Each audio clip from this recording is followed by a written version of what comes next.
Hi കൂട്ടുകാർ, അസ്സലാമു അലൈക്കും വറഹ്മത്തുള്ളാഹി തആല വബറകാതുഹു. ഇസ്ലാമിക് എഡ്യൂക്കേഷണൽ ബോർഡിൻ്റെ കീഴിൽ ഇംഗ്ലീഷ് മീഡിയം സ്കൂൾ മദ്രസയുടെയും ബോർഡിംഗ് മദ്രസയുടെയും കീഴിലുള്ള 7ാം ക്ലാസ്സിൻ്റെ മസായിലുൽ ഫിഖ്ഹിൻ്റെ ഒരു മോഡൽ ചോദ്യ പേപ്പറുമായിട്ടാണ് ഞാൻ വന്നിരിക്കുന്നത്. അപ്പോൾ ഇപ്പോൾ എക്സാം നടന്നുകൊണ്ടിരിക്കുകയാണ്. അപ്പോൾ ഇപ്പോൾ എക്സാം നടക്കുന്നതിൻ്റെ ചോദ്യ പേപ്പറാണോ എന്ന് ചോദിച്ച് ഒരുപാട് പേര് മെസ്സേജ് ചെയ്യുന്നുണ്ട്. അത് അല്ല, ഇപ്പോൾ നടന്നുകൊണ്ടിരിക്കുന്നതല്ല. ഇത് നമ്മൾ കുറച്ച് പാഠങ്ങൾ ഉൾപ്പെടുത്തി ഒരു ക്ലാസ് ടെസ്റ്റ് നടത്തിയതിൻ്റെ മോഡൽ ക്വസ്റ്റ്യൻ പേപ്പറാണ്. അപ്പോൾ നിങ്ങൾക്ക് ഉപകാരപ്പെടുത്താം. വീഡിയോ കൂട്ടുകാർക്കൊക്കെ ഷെയർ ചെയ്തെടുക്കാം. നമുക്ക് ചോദ്യത്തിലേക്ക് കടക്കാം. ബിസ്മില്ലാഹിർ റഹ്മാനിർ റഹീം. കോളത്തിൽ ശരി ഇടയപ്പെടുത്താനാണ് കിബിലക്ക് മുന്നിടൽ നിസ്കാരത്തിൻ്റെ. എന്താണ് കിബിലക്ക് മുന്നിടൽ നിസ്കാരത്തിൻ്റെ? എന്താണ്? ഷർത്താണ്. നിസ്കാരത്തിൻ്റെ ഷർത്തുകൾ 5. അപ്പോൾ അതിൽ ഒന്നാണ് കിബിലക്ക് മുന്നിടൽ. അടുത്തത് പുരുഷൻ പട്ട് ഉപയോഗിക്കൽ. പുരുഷൻ പട്ട് ഉപയോഗിക്കൽ എന്താണ്? ഹറാമാണ്. പുരുഷൻ പട്ട് ഉപയോഗിക്കലും അതുകൊണ്ട് തണൽ കൊള്ളലൊക്കെ എന്താണ്? ഹറാമാണ്. പുരുഷന്മാർക്ക് ഹറാമാണ്. അടുത്തത് 2 ഹയലിനിടയിലെ ശുദ്ധി. 2 ഹയലുകൾക്കിടയിലുള്ള ശുദ്ധി 15 ദിവസമാണ്. 15 ദിവസം. അടുത്തത് എന്താണ്? നോമ്പുകാരന് ഉച്ചയ്ക്ക് ശേഷം മിസ്വാക്ക് ചെയ്യൽ എന്താണ്? കറാഹത്താണ്. നോമ്പുകാരൻ ഉച്ചയ്ക്ക് ശേഷം മിസ്വാക്ക് ചെയ്യൽ കറാഹത്താണ്. അടുത്തത് ഖുതുബ നിർവഹിക്കൽ ഹറാമാണ്. ഖുതുബ നിർവഹിക്കൽ ഹറാമാണ്. എന്താണ്? സ്ത്രീകൾക്ക് അവിടെ ഖുതുബ നിർവഹിക്കൽ ഹറാമാണ്. സ്ത്രീകൾക്ക് ഖുതുബ ഇല്ല. ഇനി പൂരിപ്പിക്കാനാണ്. എന്താണ്? ഡാഷ് പുരുഷന് ഏറ്റവും ഉത്തമമായ വസ്ത്രം. എന്താണ്? വെള്ള വസ്ത്രമാണ് പുരുഷന് ഏറ്റവും ഉത്തമമായ വസ്ത്രം. അടുത്തത് പട്ട് ഉപയോഗിക്കൽ ഡാഷിന് അനുവദനീയമാണ്. ആർക്കാണ്? പട്ട് ഉപയോഗിക്കൽ സ്ത്രീകൾക്കും കുട്ടികൾക്കും അനുവദനീയമാണ്. അതേതാ? അടുത്തത് ആവശ്യമില്ലാതെ ഡാഷ് നോക്കൽ കറാഹത്താണ്. എന്താണ്? ആവശ്യമില്ലാതെ സ്വന്തം ഔറത്ത് നോക്കൽ കറാഹത്താണ്. സ്വന്തം ഔറത്ത് നോക്കൽ കറാഹത്താണ്. നിസ്കരിക്കുന്ന വേളയിൽ സ്വന്തം ഔറത്ത് നോക്കിയാൽ നിസ്കാരം ബാത്തിലാകും. മറ്റൊരാളുടെ ഔറത്ത് നോക്കൽ ഹറാമുമാണ്. അതൊക്കെ മനസ്സിലാക്കട്ടോ. അടുത്തത് ഉത്തരം എഴുതാനാണ്. ഹൃദയശുദ്ധീകരണത്തിൻ്റെ മാർഗം. ഹൃദയശുദ്ധീകരണത്തിൻ്റെ മാർഗങ്ങൾ ഏതൊക്കെയാണ്? നമ്മളെ 3ാമത്തെ പാഠത്തിൽ ഹൃദയശുദ്ധി, വചനശുദ്ധി, ദന്തശുദ്ധി, അത് മിസ്വാക്ക് ചെയ്യുന്നതിനെ കുറിച്ചൊക്കെ നമ്മൾ പഠിച്ചിരുന്നു. അപ്പോൾ ഹൃദയശുദ്ധീകരണത്തിൻ്റെ മാർഗങ്ങൾ അപ്പോൾ നമ്മൾ പാഠത്തിൽ അങ്ങനെ വന്നിട്ടില്ലെങ്കിൽ കൂടിയിട്ട് നമ്മൾ തദ്രിബാത്തിൽ എഴുതിയിട്ടുണ്ട്. എന്താണ്? നല്ല ചിന്തയും മറ്റുള്ളവരോട് അസൂയയും പകയും ഇല്ലാത്ത അള്ളാഹുവിനെ സ്മരിച്ചുകൊണ്ടുള്ള നല്ല മനസ്സ്, ഇബാദത്തുകളിൽ മുഴുകിയ മനസ്സ്, വേണ്ടാത്ത ചിന്തകളൊക്കെ ഒഴിവാക്കി അള്ളാഹുവിലേക്ക് ഇബാദത്തുകൾ കൊണ്ട് ഹൃദയത്തെ അടുപ്പിച്ച് നമുക്ക് ഹൃദയ ശുദ്ധീകരണം നടത്താം. അപ്പം അത് അങ്ങനെ മനസ്സിലാക്കി പഠിച്ചെഴുതുക. പിന്നെ അടുത്ത എന്താണ്? ഉളൂ ചെയ്യൽ സുന്നത്തുള്ള കാര്യങ്ങളിൽ നിന്ന് 4 എഴുതുക. ഉളൂ ചെയ്യൽ സുന്നത്തുള്ള 4 കാര്യങ്ങൾ എന്തൊക്കെയാണ്? ഖുർആൻ പാരായണം ചെയ്യുക, അറിവ് പഠിക്കുക, മസ്ജിദിൽ പ്രവേശിക്കുക, ഖബർ സിയാറത്ത് ചെയ്യുക, അദാനോ ഇക്കാമത്തോ തുടങ്ങിയവ നിർവഹിക്കുക, ഉറങ്ങാൻ തുടങ്ങുക. ഈ കാര്യങ്ങൾക്കൊക്കെ ഉളൂ ചെയ്യൽ സുന്നത്തുണ്ട്. അതുപോലെ ഉളൂ നിർബന്ധമുള്ള കാര്യങ്ങൾ, അതുപോലെ കുളി നിർബന്ധമായത്, ഹദസുൽ അക്ബർ, ഹദസുൽ അസ്അർ, കുളിക്കൽ സുന്നത്തായത്, അതൊക്കെ മനസ്സിലാക്കിയ 1ാമത്തെ പാഠത്തുനിന്ന് മനസ്സിലാക്കി പഠിക്കുക. അടുത്തത് എന്താണ്?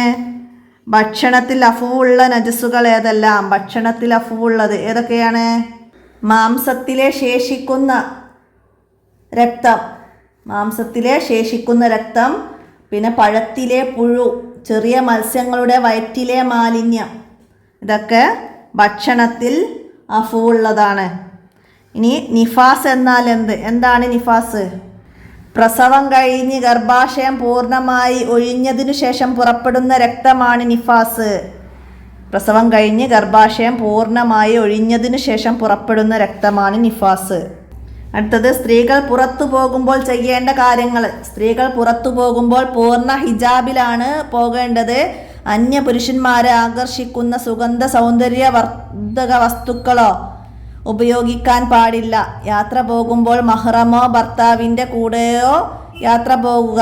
ഫിത്ന ഭയക്കുന്ന സാഹചര്യത്തിൽ സ്ത്രീകൾ പുറത്തു പോകൽ ഹറാമാണ്. അപ്പോൾ അതെഴുതാം. അടുത്തെന്താണ്? കിബിലക്ക് ദിശ അറിയാത്തവൻ എങ്ങനെ നിസ്കരിക്കണം? കിബിലയുടെ ദിശ അറിയാത്തവൻ എങ്ങനെ നിസ്കരിക്കണം? നമ്മൾ പഠിച്ചിട്ടുണ്ട്. ഫർള് നിസ്കാരത്തിൽ കിബില ഒഴിവാക്കാൻ പാടില്ല.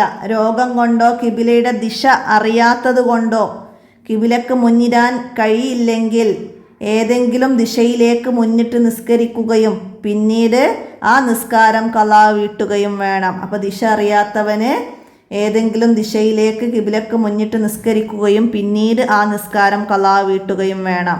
അടുത്തത് ഹൈള് നിന്നാൽ കുളിക്കേണ്ട രൂപം. ഹൈള് നിന്നാൽ കുളിക്കേണ്ട രൂപം നമ്മുടെ 4ാമത്തെ പാഠത്തിൻ്റെ അവസാനത്തിൽ നമുക്ക് പാഠത്തിൻ്റെ തുടക്കം മനസ്സിലാക്കാൻ വേണ്ടിയിട്ടൊരു ബോക്സ് തരാറുണ്ട്. അവിടെ പറഞ്ഞിട്ടുണ്ട് ഹൈള് നിരിച്ചാൽ എങ്ങനെ കുളിക്കും. എങ്ങനെയാണ് കുളിക്കേണ്ടത്? വെള്ളവും കുളിക്കാനുള്ള താളിയും എടുക്കുക. ശേഷം പൂർണ്ണമായ ഉളൂ ചെയ്യുക. പിന്നീട് തലയിൽ വെള്ളമൊഴിച്ച് നല്ല പോലെ തേച്ച് കഴുകുക. തലമുടികളുടെ അടിഭാഗങ്ങളിൽ വെള്ളം എത്തിച്ചേരണം. വീണ്ടും തലയിൽ വെള്ളമൊഴിച്ച് കുളി തുടരണം.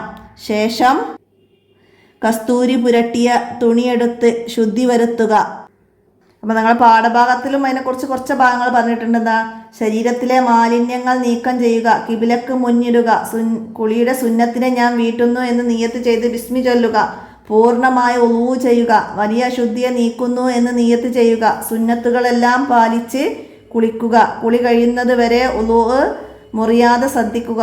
ഔറത്ത് വെളിവാക്കാതെ സൂക്ഷിക്കുക. ഉളൂവിന് ശേഷമുള്ള ദുആ ചെയ്യുക.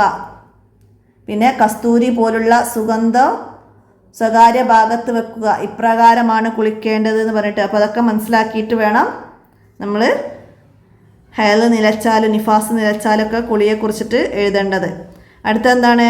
മുഅല്ലലായ നജസ് വൃത്തിയാക്കുന്ന രൂപം. മുഅല്ലല് ഗൗരവമുള്ള നജസ്, അതായത് നായ, പന്നി എന്നിവ കൊണ്ട് നജസായതാണ് മുഅല്ലലായ നജസ്. അവ കൊണ്ട് നജസായാൽ നജസിൻ്റെ തടി നീക്കിയ ശേഷം 7 തവണ കഴുകണം. 1 തവണ മണ്ണ് കലർന്ന വെള്ളം കൊണ്ടായിരിക്കണം. അപ്പം അത് മനസ്സിലാക്കട്ടാ. മുഅല്ലല്, മുഹഫഫ്, മുത്തവസ്സിത്ത് അതൊക്കെ നജസുകൾ മനസ്സിലാക്കാൻ നമ്മൾ മറ്റേ ക്വസ്റ്റ്യൻ പേപ്പറിലൊക്കെ വിശദമായിട്ട് പറഞ്ഞിട്ടുണ്ട്. അതൊക്കെ ഉപകാരപ്പെടുത്താം. അടുത്ത ഇനി 5 വരി കുറയാതെ എഴുതാൻ. ഔറത്ത് മറക്കുന്നതിനെ കുറിച്ചിട്ട്. ഔറത്തിനെ കുറിച്ചിട്ടാണ് എഴുതേണ്ടത്. ഔറത്ത് എന്ന വിഷയത്തിൽ എഴുതണം. എന്തൊക്കെ എഴുതാം നമുക്ക്? ഔറത്ത് മറക്കൽ നിസ്കാരത്തിൻ്റെ ഷർത്താണ്. നിസ്കാരത്തിലും അല്ലാത്തപ്പോഴും ഔറത്ത് മറക്കൽ നിർബന്ധമാണ്. തൊലി നിറ കാണാത്ത വസ്ത്രം കൊണ്ടാണ് ഔറത്ത് മറക്കേണ്ടത്. അവയവങ്ങളുടെ വലിപ്പം കാണിക്കുന്ന ടൈറ്റായ വസ്ത്രങ്ങൾ ധരിക്കരുത്. മറ്റൊരാളുടെ ഔറത്ത് നോക്കൽ ഹറാമാണ്. ആവശ്യമില്ലാതെ സ്വന്തം ഔറത്ത് നോക്കൽ കറാഹത്താണ്. നിസ്കരിക്കുന്ന വേളയിലും സ്വന്തം ഔറത്ത് നോക്കിയാൽ നിസ്കാരം ബാത്തിലാകും. നിസ്കാരത്തിലും പുറത്തും പുരുഷന്റെ ഔറത്ത് മുട്ടുപുക്കിളിൻ്റെ ഇടയിലുള്ള ഭാഗമാണ്. ആരുമില്ലാത്ത സ്ഥലത്ത് ഇരുഗുഹ്യങ്ങളുമാണ് പുരുഷന്റെ ഔറത്ത്. നിസ്കാരത്തിൽ സ്ത്രീയുടെ ഔറത്ത് മുഖവും മുൻകൈയുമല്ലാത്ത മുഴുവൻ ശരീരഭാഗങ്ങളുമാണ്. അന്യപുരുഷന്മാരുടെ അടുത്ത് അവരുടെ ശരീരം മുഴുവനും ഔറത്താണ്. മഹ്റമിൻ്റെ അടുത്തും ആരുമില്ലാത്ത സ്ഥലത്തും മുട്ടുപൊക്കിളിൻ്റെ ഇടയിലുള്ള ഭാഗമാണ് അവളുടെ ഔറത്ത്. അപ്പോൾ ഇത്രയും ഔറത്തിനെ കുറിച്ചിട്ടൊക്കെ നമുക്ക് എഴുതാം. ഇനി ഹൈളു നിഫാസും. ഹൈളു നിഫാസ് എന്നതിനെ കുറിച്ച് എഴുതണം. പ്രായപൂർത്തിയായ സ്ത്രീകൾക്ക് ചില പ്രത്യേക സമയങ്ങളിൽ ഗർഭാശയത്തിൽ നിന്ന് പുറപ്പെടുന്ന രക്തമാണ് ഹൈള്. പ്രസവം കഴിഞ്ഞ് ഗർഭാശയം പൂർണ്ണമായി ഒഴിഞ്ഞ ശേഷം പുറപ്പെടുന്ന രക്തമാണ് നിഫാസ്. ചന്ദ്രവർഷം പ്രകാരം 9 വയസ്സ് പൂർത്തിയായാൽ ഹൈളുണ്ടാകും.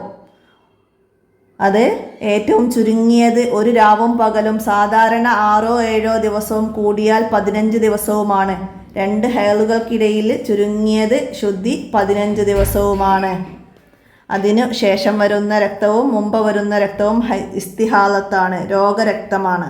നിഫാസ് ഏറ്റവും ചുരുങ്ങിയത് 1 സെക്കൻഡും, സാധാരണ 40 ദിവസവും, കൂടിയത് 60 ദിവസവുമാണ്. അതൊക്കെ നമുക്കിവിടെ ഹൈളു നിഫാസിനെയും കുറിച്ചിട്ട് എഴുതി കംപ്ലീറ്റ് ആക്കാം. അപ്പോൾ എത്രയാണ് ഈ മസായിൽ ഫിക്കിലെ ഈ മോഡൽ ക്വസ്റ്റ്യൻ പേപ്പറിൽ വന്ന ചോദ്യങ്ങൾ. അപ്പോൾ അതൊക്കെ നിങ്ങൾക്ക് മനസ്സിലാക്കാം, ഉപകാരപ്പെടുത്താം. വീഡിയോ കൂട്ടുകാർക്കൊക്കെ ഷെയർ ചെയ്ത് കൊടുക്കാം. അസ്സലാമു അലൈക്കും വറഹ്മത്തുള്ളാഹി വബറകാതുഹു.